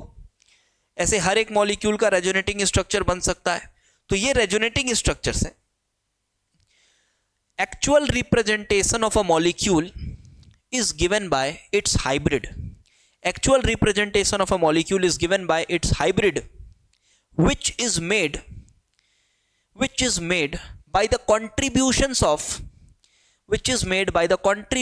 of each and every resonating structure. Each and every resonating structure. The structure which is most stable, the structure which is most stable has the highest contribution in the hybrid, has the highest contribution in the hybrid। ठीक है, तो अब समझिए बात को। अब आपके मन में आ रहा होगा, सर बता दो कौन ज़्यादा स्टेबल है, कौन ज़्यादा स्टेबल है, बता दो सर। तो इसके लिए एक रूल है फॉर्मल चार्जेस का। ठीक है, तो अभी वो देखते हैं, और फिर आपको बताएंगे कि कौन ज़्यादा स्टेबल है, कैसे चेक किया जाए कौन ज़्यादा स्टेबल है। आज की क्लास में ये सब खत्म करेंगे भाई, बहुत ध्यान से समझो। तो अभी इतनी बातें समझ में आ गई, दिमाग में बैठ गई कि ये सभी रेजोनेटिंग स्ट्रक्चर है, इनके कंट्रीब्यूशन से बनेगा हाइब्रिड। और हाइब्रिड एग्जैक्टली तीनों के जैसा नहीं होगा, बट हाँ तीनों से कंट्रीब्यूशन लेगा। जो सबसे ज़्यादा स्टेबल स्ट्रक्चर है उससे कंट्रीब्यूशन सबसे ज़्यादा लेगा। अब आओ ये लिखो कि स्टेबिलिटी है किसकी ज़्यादा। तो लिखो अगला topic, how to check stability of resonating structures. How to check stability of Lewis resonating structures, कैसे स्टेबिलिटी चेक करें? तो लिखो, for that we need to understand the concept of formal charges. For that we need to understand the concept of formal charges. ठीक है, तो अब ये formal charge के कॉन्सेप्ट को थोड़ा समझ लेते हैं। अब बात आती है फॉर्मल चार्ज क्या है। तो फॉर्मल चार्ज है, ठीक है। ये लुईस ने ही एक शब्द बोला, भाई देखो फॉर्मल चार्ज है। लोगों ने कहा अरे ये क्या है, बोला भाई बस है फॉर्मल चार्ज है, और क्या, कुछ नियम बता दे रहा हूँ बस, और क्या। मेरे को तो भाई चीज़ों को एक्सप्लेन करना है ना। अब एक्सप्लेन करना है, मेरी थ्योरी मेरा मन, मैं जो चाहूँ डिफाइन करूंगा। लुईस ऐसे ही बोल रहा था, मेरी थ्योरी मेरा मन, मैं जो चाहूँ डिफाइन करूंगा। तुम्हारे पास कोई अच्छी थ्योरी है तो तुम ले आओ। तो उस समय किसी के पास नहीं थी, तो सब इसी की थ्योरी एक्सेप्ट कर रहे थे। भाई जो बोल रहा था सुन रहे थे, मान रहे थे, चल रही थी चीज़ें। आज हम भी मानते हैं बहुत सारी बातें। तो चलिए, फॉर्मल चार्ज के लिए लोग फॉर्मूला देते हैं। हम फॉर्मूला वॉर्मूला नहीं करेंगे भाई, बहुत बेसिक सी बातें भाई। बातचीत करते करते केमिकल बॉन्डिंग बेसिक्स खत्म हो जाएगी, आपको मजा आ जाएगा, ठीक है। चलो, तो फॉर्मल चार्ज का मतलब ये है, लुईस ने बोला भाई देखो मेरा जो स्ट्रक्चर है ना, ये जो मेरा स्ट्रक्चर है, हर एटम का कोई ना कोई फॉर्मल चार्ज है। सर फॉर्मल चार्ज है क्या? सर फॉर्मल चार्ज फील नहीं हो रहा है। अबे अगर तू फॉर्मल चार्ज को फील करना चाहता, छोड़ दे आईआईटी की प्रिपरेशन, ठीक है, छोड़ दो इनऑर्गेनिक केमिस्ट्री, कभी नहीं समझ सकते तुम। फॉर्मल चार्ज बस फॉर्मल चार्ज है, जो लुईस ने बताया फॉर्मल चार्ज, रूल दिया उसने, रूल दिया, ठीक है। तो क्या बोल रहा है वो कह रहा है, लिखो फॉर्मल चार्ज का concept. Each atom of a Lewis structure is assigned a formal charge. Sum of formal charges of each atom is equal to the total charge on the molecule or species. मतलब समझ गए आप? सभी atom के formal charges का अगर आप सम करोगे, तो आपको नेट जो स्पीशीज है उस पे क्या चार्ज है वो वैल्यू मिलेगी। जैसे CO2 पे तो कोई चार्ज नहीं है भाई, न्यूट्रल मॉलिक्यूल है, कोई चार्ज नहीं है। तो अगर आप इनका फॉर्मल चार्ज का सम करते हो तो आपको सम जीरो मिलना चाहिए। ठीक है सर, बात तो समझ आ गई। फॉर्मल चार्ज क्या होता है ये तो बता दिया आपने, लेकिन अब थोड़ा ये भी बता दो निकालते कैसे हैं। तो देखो, जब अपन लुईस की बात करेंगे तो जनरली आपको सेकंड पीरियड के एलिमेंट्स देखने को मिलेंगे, ठीक है। ऐसा क्यों सर? रुक जाओ यार, सब चीज़ों का आंसर अभी तुरंत थोड़ा चाहिए, आराम से समझ आएगा ना। अभी मान लो आपको सेकंड पीरियड के एलिमेंट्स ही मिलेंगे ज़्यादातर, और सेकंड पीरियड के एलिमेंट्स की जो लिमिट है बॉन्ड बनाने की वो आपको पता है। क्या पता है? हाइड्रोजन एक बॉन्ड बनाता है, नाइट्रोजन 3 बॉन्ड बनाता है, नॉर्मली 3 बॉन्ड बनाता है, ऑक्सीजन 2 बॉन्ड बनाता है, कार्बन 4 बॉन्ड बनाता है, पता है ना, कार्बन 4 बॉन्ड बनाता है, CH4 बना लो, ये लो CH4 बना लो, कार्बन 4 बॉन्ड बनाता है। लिमिट पता है ना सबकी। तो अब आपको फॉर्मल चार्ज बस ऐसे देखना है, कोई अगर अपने लिमिट से एक बॉन्ड ज्यादा बना रहा है, लुईस के स्ट्रक्चर की बात कर रहा हूं, एक बॉन्ड ज्यादा बना रहा है तो उस पर +1 का फॉर्मल चार्ज लिख लो। अपनी लिमिट से एक बॉन्ड ज्यादा बना रहा है तो +1 का फॉर्मल चार्ज। ऐसा क्यों सर? अबे क्यों नहीं, रूल है भाई, लिखना यार, तू क्यों नहीं पूछ। तो अगर कोई ABCD पढ़ते हो ना, वैसा ही है इनऑर्गेनिक ABCD है, तब पूछते हो क्या A के बाद B क्यों? अबे A के बाद B, बस B रूल है, वैसे ही है। तो अगर कोई अपनी लिमिट से एक बॉन्ड ज्यादा बना रहा है तो +1 का फॉर्मल चार्ज, अपनी लिमिट से एक बॉन्ड कम बना रहा है तो -1 का फॉर्मल चार्ज, 2 बॉन्ड कम बना रहा है तो -2 का, 2 बॉन्ड ज्यादा बना रहा है तो +2 का, ठीक है। सर लिमिट क्या? अबे नाइट्रोजन की लिमिट दिख रही है 3, नाइट्रोजन की लिमिट है 3 बॉन्ड की। अब नाइट्रोजन अगर 4 बॉन्ड बना रहा है तो +1 का फॉर्मल चार्ज। नाइट्रोजन अगर 5 बॉन्ड बना रहा है तो ये कभी होगा नहीं, नाइट्रोजन 5 बॉन्ड बनाएगा नहीं, ठीक है, कभी नहीं बनाएगा 5 बॉन्ड नाइट्रोजन, देखेंगे आगे चल के। कार्बन जैसे 5 बॉन्ड कभी कार्बन बनाता है क्या? कभी नहीं बनाता। लेकिन कार्बन अगर 3 बॉन्ड बना रहा है तो आप क्या बोलोगे? फिलहाल लुईस के हिसाब से आप क्या बोलोगे? लुईस के हिसाब से आप बोलोगे कि हाँ कार्बन 3 बॉन्ड बना रहा है, तो हम बोलेंगे उस पर -1 का फॉर्मल चार्ज, ठीक है, ऐसा बोलेंगे। अभी ऐसे ही बोलो, अभी बहुत कार्बोकेटायंस वगैरह के बारे में मत सोचने लग जाना, सर उसमें कैसे बोलेंगे ऐसा वैसा, ध्यान से एक एक स्टेप पढ़ेंगे भाई, ठीक है। तो फॉर्मल चार्ज समझ गए आप। अब यहाँ फटाफट से लगाएं फॉर्मल चार्ज कॉन्सेप्ट लगाएं, कॉन्सेप्ट लगाते हैं, ठीक है। तो देखो ये वाले ऑक्सीजन की लिमिट कितनी है, लिमिट कितनी है, लिमिट कितनी है, अरे zero zero zero formal charges, zero formal charges पे 2 की लिमिट है, 2 ही बना रहा है, बिल्कुल डिसिप्लिन्ड आदमी है बिल्कुल। यहां पर देखो 4 की लिमिट 4 ही बना रहा है, जीरो फॉर्मल चार्ज, इसमें जीरो फॉर्मल चार्ज। वाओ कितना बढ़िया मॉलिक्यूल है ये, कितना बढ़िया स्ट्रक्चर है ये स्ट्रक्चर बहुत शुद्ध माना जाता है, ठीक है। स्टेबिलिटी में जब स्टेबिलिटी की बात करेंगे ना तो ऐसे स्ट्रक्चर्स काफी शुद्ध माने जाते हैं, शुद्ध समझते हैं ना, पवित्र, पवित्र माने जाते हैं ऐसे स्ट्रक्चर्स, इनकी स्टेबिलिटी काफी ज्यादा मानी जाती है। तो स्टेबिलिटी के रूल्स मैं बताऊंगा, पहले फॉर्मल चार्जेस लिख लेते हैं। अब देख इधर देख, ये ऑक्सीजन भाई लिमिट 2 बॉन्ड की है, तुम 3 बॉन्ड बना रहे हो, चलो +1 की फॉर्मल चार्ज पकड़ो तुम। अरे तुम्हारी लिमिट 4 की है, तुम 4 ही बना रहे हो, ये लो 0 की फॉर्मल चार्ज। तुम्हारी लिमिट तो 2 की थी, तुमने कितने बना लिए, तुमने बना लिए 1 ही बनाया तुमने। लेकिन हाँ ऑक्टेट कंप्लीट होगा तभी ये फॉर्मल चार्ज का कॉन्सेप्ट लगाना भाई, ऑक्टेट ही खत्म करके आप लगाओगे तो नहीं। मैंने बोला लुईस स्ट्रक्चर के लिए ये फॉर्मूलाज है, और लुईस स्ट्रक्चर्स में कंडीशन यही है कि भाई तूने लुईस स्ट्रक्चर बनाया तो ऑक्टेट तो सबके बनाए होंगे ना, तो ऑक्टेट कंप्लीट अगर है तभी ये तरीका लगाना जो मैं तरीका बता रहा हूं। तो यहां पर -1, ये -1 का फॉर्मल चार्ज है, बढ़िया। तो देखो नेट चार्ज +1 -1 सॉरी +1 -1 0, तो नेट चार्ज 0 आ गया, तो नेट CO2 पर चार्ज 0 होना चाहिए, ये 0 आ गया, बढ़िया।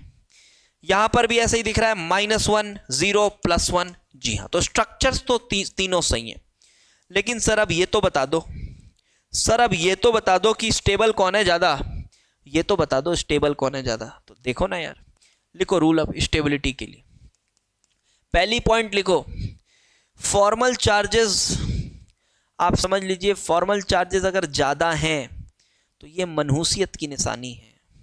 मतलब ये क्या बोल रहे हो सर, इसका मतलब ये कि वो लुईस स्ट्रक्चर, वो लुईस का रेजोनेटिंग स्ट्रक्चर उतना स्टेबल नहीं होगा, चार्ज फ्री होना चाहिए, चार्ज वार्ज ज़्यादा नहीं अच्छे लगते। ऐसा क्यों सर, रूल है भाई, रूल है, रूल है, ठीक है।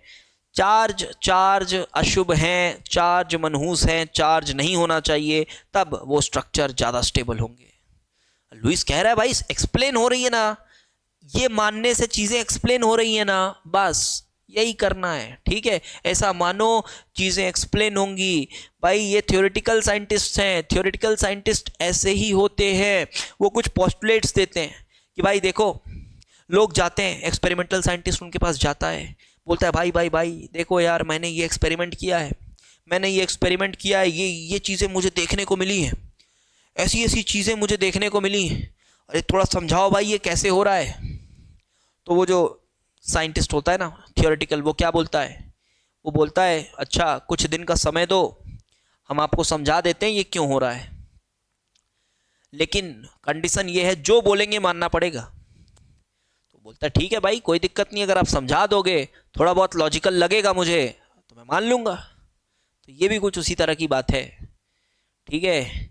कि मैं बार बार ये सब बातें आपको इसलिए बता रहा हूँ क्योंकि तभी आपका माइंडसेट डेवलप होगा पढ़ने के लिए, नहीं तो घोंचुओं की तरह पढ़ते रहोगे, ठीक है, घोंचुओं की तरह पढ़ते रहोगे इमेजिन कर करके, हाँ हाइब्रिडाइजेशन ऐसा होता है, अच्छा ऐसा होता है, वैसा होता है, सर वो ऐसे क्यों नहीं आता, वैसे क्यों नहीं आता।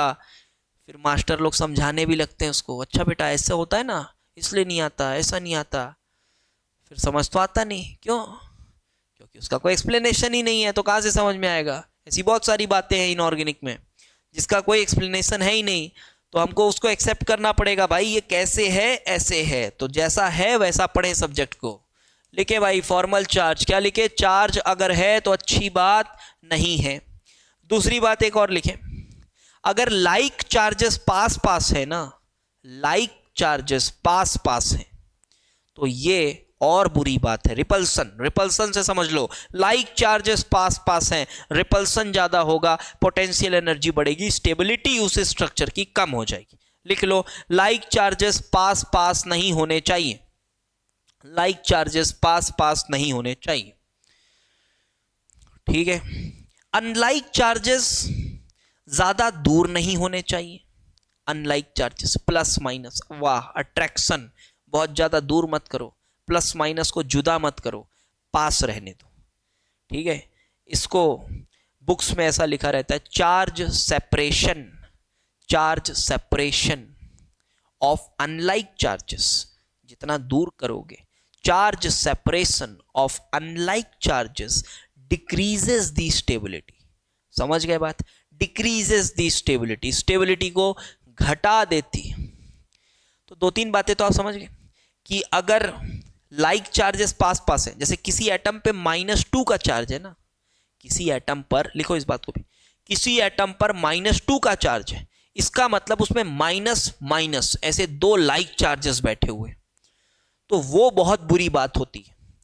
अगर ऐसा हो गया तो उस स्ट्रक्चर की जो कंट्रीब्यूशन है वो ना के बराबर हो जाएगी। लिख लो लिख लो लिख लो लिख लो, समझ गए बात को? अपनी भाषा में लिख लो यार, समझने की बात है और क्या। तो ये है फॉर्मल चार्ज का कॉन्सेप्ट। तो अगर हम यहां पर देखें तो देखो, ये तो सबसे ज्यादा स्टेबल होगा, और ये सेकंड और थर्ड वाले की स्टेबिलिटी अगर आप चेक करो, सेकंड और थर्ड वाले की स्टेबिलिटी आप चेक करो तो वो बराबर स्टेबिलिटी का होगा। समझ आ गया? सेकंड और थर्ड वाला बराबर स्टेबिलिटी का होगा, लेकिन फर्स्ट वाला जो होगा काफी स्टेबल होगा इन दोनों से। एक पॉइंट और लिखो बेटा इसमें फॉर्मल चार्ज में, कि पॉजिटिव चार्ज और नेगेटिव चार्ज, तो नेगेटिव चार्ज जो होना चाहिए ना वो मोर इलेक्ट्रोनेगेटिव पर हो तो ज्यादा अच्छी बात है। मोर इलेक्ट्रोनेगेटिव एटम पर हो, जैसे ऑक्सीजन पर नेगेटिव चार्ज है, तो ये ज्यादा अच्छी बात है, तो ज्यादा अच्छी बात है, ठीक है। Negative charge should be on more electronegative atom. तो बस इस तरह के कुछ रूल्स हैं जिसके थ्रू हम पता कर सकते हैं और हाइब्रिड बना सकते हैं। अब अगली बात सुनना मेरी, यहां तक हो गया? यहां तक चाहो तो वीडियो पॉज कर लो और दिमाग में इन बातों को पहले सेटल करो, उसके बाद हम आगे बढ़ते हैं, ठीक है।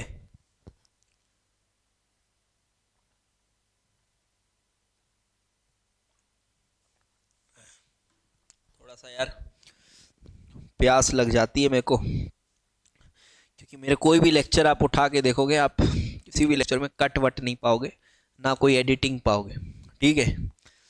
डायरेक्ट आते साथ जैसे समय मिलता है कैमरा ऑन होती है और पटापट में बोलना शुरू करता हूँ। तो आप एडिटिंग या कट वट, बहुत रेयर, वो कट वट अगर कहीं है भी तो वो किसी इशू की वजह से हो जाता है। मान लो कभी कभी कोई नॉइज़ आ गया, अचानक से कुछ भी ऐसी इस तरह की इशू हो जाती है, तभी थोड़ा मोड़ा कभी कट होगा तो होगा, नहीं तो बहुत रेयर कट वट देखने को मिलेगा। थोड़ा पानी प्यास लगता रहता है बीच बीच में, ठीक है भाई। फॉर्मल चार्ज तो समझ गए आप, स्टेबिलिटी भी समझ गए। अब जो मैं बात कह रहा हूँ उसको समझना। मैं ये कहना चाह रहा हूँ कि जब हम हाइब्रिड बनाना है ना, हाइब्रिड बनाना है, तो हमें तो तीनों का कंट्रीब्यूशन लेना है। अब दिक्कत वाली बात ये है कि सर ठीक है सर, इसकी कंट्रीब्यूशन ज़्यादा है, इसकी कम है, इसकी कम है, लेकिन सर जब हम हाइब्रिड बनाएंगे तो हमें पता कहाँ से चलेगा कि इसका कितना लेना है कंट्रीब्यूशन, या इसका कितना लेना है, या इसका कितना लेना है? ठीक है, हम मान रहे हैं सर कि इसका ज़्यादा लेना है, बट कितना लेना है तो सर ये तो पता चल नहीं पा रहा है अपने को। जी हाँ, एग्जैक्टली। तो वो हमको पता नहीं चल पाएगा जब तक तीनों ही स्ट्रक्चर्स सेम कंट्रीब्यूशन के ना हो। अगर सेम कंट्रीब्यूशन के हैं, अगर सेम कंट्रीब्यूशन के हैं तब तो बहुत आसान बात है, फिर आप एवरेज ले लोगे तीनों का, इसका इसका इसका एवरेज ले लोगे, ठीक है। तो इस बात को मेरे लिखना, लिखो लिखो, मैं बोल रहा हूं, लिखो आप। It is difficult to make hybrid, it is difficult to make hybrid when the resonating structures are of different contributions, are of different contributions, या फिर नॉन इक्विवेलेंट रेजोनेटिंग स्ट्रक्चर भी बोलते हैं उसको, नॉन इक्विवेलेंट रेजोनेटिंग स्ट्रक्चर भी बोलते हैं। अलग अलग कंट्रीब्यूशन के अगर हाइब्रिड और मतलब रेजोनेटिंग स्ट्रक्चर हैं, तो फिर थोड़ी दिक्कत हो जाती है हाइब्रिड बनाने में। तो ऐसे केसेस में जनरली क्या करते हैं? So generally we consider the actual structure, generally we consider the actual structure to be the one which is the most stable resonating structure। हम उसी के थ्रू उसकी स्टडी कर लेते हैं, ठीक है। इनको थोड़ा सा नेग्लेक्ट ही कर देते हैं कि चलो छोड़ो यार, ये तो बहुत ही कम कंट्रीब्यूशन देंगे, तो इसी के अकॉर्डिंग हम बात कर लेते हैं। ऐसे केसेस में आपको बॉन्ड ऑर्डर भी नहीं पूछा जाएगा, ठीक है, कि कितने बॉन्ड्स हैं, ये सब अभी नहीं पूछे जाएंगे। वो तभी हम एक्चुअल हाइब्रिड तभी बन सकता है, लिखो ऑन पेपर एक्चुअल हाइब्रिड बनाना तभी संभव है, तभी पॉसिबल है, जब we have equivalent resonating structures. Equivalent मतलब तीनों की स्टेबिलिटी सेम हो, जैसे इसकी स्टेबिलिटी, दोनों की स्टेबिलिटी सेम। इस तरह के रेजोनेटिंग स्ट्रक्चर अभी आगे मिलेंगे हमको, तो अगर वो हैं तब हम बना सकते हैं रेजोनेंस हाइब्रिड। समझ आ गई बात इतनी? अब चलो एक हम इक्विवेलेंट स्ट्रक्चर लेकर एक स्ट्रक्चर बनाते हैं। Let us take the example of ozone, O3, ठीक है। So second structure O3, ozone. तो आपको क्या करना है ओजोन में, सुनना मेरी बात। सबसे पहले वैलेंस इलेक्ट्रॉन काउंट करना है। कितने वैलेंस इलेक्ट्रॉन हो गए? तो सर 6 6 6 18 इलेक्ट्रॉन, 18 इलेक्ट्रॉन यूज करना है। अब सेंट्रल एटम तो सब ऑक्सीजन ही है, तो ऑक्सीजन ऑक्सीजन ऑक्सीजन कनेक्ट कर दिए।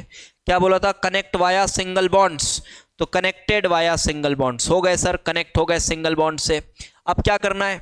Try to complete the octet of side atoms, try to complete the octet of side atoms. चलो सर करते हैं, 1 2 3 4 5 6 हो गया। इधर 1 2 3 4 5 6 हो गया। अब क्या करें? अबे अभी इलेक्ट्रॉन बच गए तेरे, गिन, इधर इलेक्ट्रॉन बचे हुए हैं, इधर ध्यान से गिन। ये 18 इलेक्ट्रॉन थे, तूने यूज कितने किए? 1 2 3 4 4 6 6 16 इलेक्ट्रॉन यूज किए। 2 इलेक्ट्रॉन बचे हुए ना, कहाँ डालोगे उसे? इस पे नहीं दे सकते, लिमिट खत्म हो गई है, 8 से ज्यादा नहीं, इधर लिमिट खत्म हो चुकी है। यस, यहीं डालना पड़ेगा और कोई ऑप्शन नहीं है, ठीक है। तो क्या साइड एटम का ऑक्टेट कंप्लीट है? ऑब्वियसली वही तो कराया है। सेंट्रल का कंप्लीट है? नहीं, सेंट्रल का कंप्लीट नहीं है सर, वो तो करना पड़ेगा। कैसे करते हैं? अरे ऐसे करते हैं, ये देखो, लोन पेयर को बॉन्ड पेयर में कन्वर्ट कर दिए।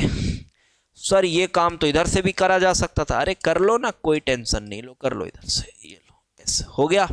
बाकी लोन पेयर वैसे ही रहेगा, बना लेना। तो यहां पर आपके पास ये 2 रेजोनेटिंग स्ट्रक्चर है। चलो फॉर्मल चार्जेस गिने, चलो। इस पे फॉर्मल चार्ज 0, इस पे फॉर्मल चार्ज 2 की लिमिट है, 3 बना रहा है, +1। इस पे फॉर्मल चार्ज -1, वाओ। इसमें -1, इसमें +1, इस पे 0।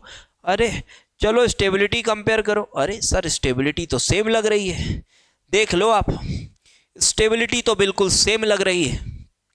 कैसे? देख लो यार, स्टेबिलिटी बिल्कुल सेम है।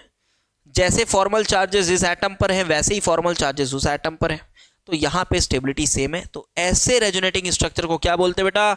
Equivalent resonating structure. लिखो फटाफट, this is called equivalent resonating structure.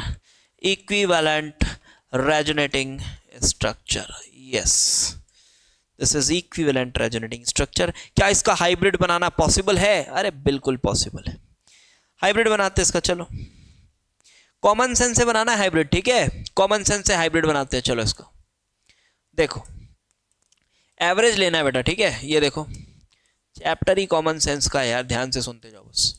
ये ऐसा, ये ऐसा, ये ऐसा। देखो अब यहां पर हाइब्रिड बनाते वक्त एक बात तो सही है, ये बोल रहा है यहां सिंगल बॉन्ड है, ये भी बोल रहा है हाँ सिंगल बॉन्ड तो है, एक बॉन्ड तो है पक्का। अब यहां भी बोल रहा है ये सिंगल बॉन्ड है, ये बोल रहा है हाँ यहां भी सिंगल बॉन्ड है, कोई दिक्कत नहीं, यहां भी सिंगल बॉन्ड है, सिंगल बॉन्ड तो है। लेकिन फिर विवाद यहां है कि ये बोल रहा है नहीं नहीं यहां ना एक डबल बॉन्ड है, अब ये बोल रहा है नहीं नहीं नहीं यहां डबल बॉन्ड नहीं है, डबल बॉन्ड यहां है, बोला नहीं डबल बॉन्ड उधर नहीं है, डबल बॉन्ड इधर है। अब बात आती है किसकी माने हम, तो सर जो ज़्यादा स्टेबल होगा उसकी मानो। अरे दोनों बराबर स्टेबिलिटी के हैं भाई, दोनों बराबर स्टेबिलिटी के हैं, तो क्या करेगा? अब इसकी भी थोड़ी बात मान ले, उसकी भी थोड़ी मान ले, तो क्या बोलेगा तू? तो कॉमन सेंस तेरा क्या कहता है? कॉमन सेंस यही कहता है कि सर देखो, ये बोल रहा है डबल बॉन्ड है, ये बोल रहा है सिंगल बॉन्ड है, तो हमें तो इन दोनों का एवरेज मानना पड़ेगा, क्योंकि दोनों की कंट्रीब्यूशन बराबर की है। तो हम बोलेंगे यहां पर ऐसा पार्शियल बॉन्ड है। जी हाँ, आपकी ज़िंदगी में पहली बार आ चुका है एक फ्रैक्शनल बॉन्ड। केमिकल बॉन्डिंग के पहले ही लेक्चर में आपके पास आ चुका है एक fractional bond, and this bond is neither 1 nor 2, it is 1.5। तो ये 1.5 बॉन्ड है, ठीक है, ये 1.5 बॉन्ड है, और ये भी बॉन्ड इधर भी 1.5 बॉन्ड है। एक बॉन्ड तो है बट दूसरा बॉन्ड एग्जैक्टली आधा है। एग्जैक्टली आधा कॉन्फिडेंस के साथ बोल सकते हैं क्या? बिल्कुल, क्योंकि कंट्रीब्यूशन बराबर है, क्योंकि कंट्रीब्यूशन बराबर है, ये एग्जैक्टली आधा है। अब इसके लिए भी लोग फॉर्मूला लिखाते हैं, पता नहीं क्या क्या, number of bonds divided by number of structures, और बच्चे बस उसी फॉर्मूला को पढ़े रहते हैं, दिमाग से विकसित हो ही नहीं पाते, है ना? ये सब मत करो यार, आप ऐसे थोड़ा कॉमन सेंस यूज़ करो भाई, उसके बाद समझो मॉलिक्यूल्स को, तभी समझ आएगी बातें, आगे की बातें तभी समझ आएंगी। अभी तो आपको लगेगा हाँ फॉर्मूला से हो जा रहा है, बढ़िया है। अबे नीट वीट का एग्ज़ाम थोड़ी दे रहे हो यार, है ना? एकदम बिलो लेवल वाले एग्ज़ाम्स, नीट वीट के एग्ज़ाम्स थोड़ी दे रहे हो। तो ये बात समझ में आ गई। तो अब यहाँ पर ना बेटा एक टर्म डिफाइन होती है, that is called bond order. एक टर्म लिखो, डिफाइन करो, बॉन्ड ऑर्डर, नोट्स में लिखो बढ़िया। तो बॉन्ड ऑर्डर मतलब क्या हो गया कि दो एलिमेंट्स के बीच में कितने बॉन्ड्स हैं, उसका मतलब होता है बॉन्ड ऑर्डर। लिखो बस, यही है डेफिनेशन। दो एलिमेंट्स या दो एटम्स के बीच में कितने बॉन्ड्स हैं, number of bonds between two atoms is known as the bond order. तो जैसे मुझे यहां पर बताना है ओ ओ बॉन्ड ऑर्डर क्या है, तो मैं क्या कहूंगा? सर 1.5 है। सर ओ ओ बॉन्ड ऑर्डर क्या है? 1.5 है। जी हाँ, तो इस तरह से बॉन्ड ऑर्डर है। सर फॉर्मल चार्जेस थोड़ा सा देख लेते हैं, देख लो, चलो फॉर्मल चार्ज भी देख लो।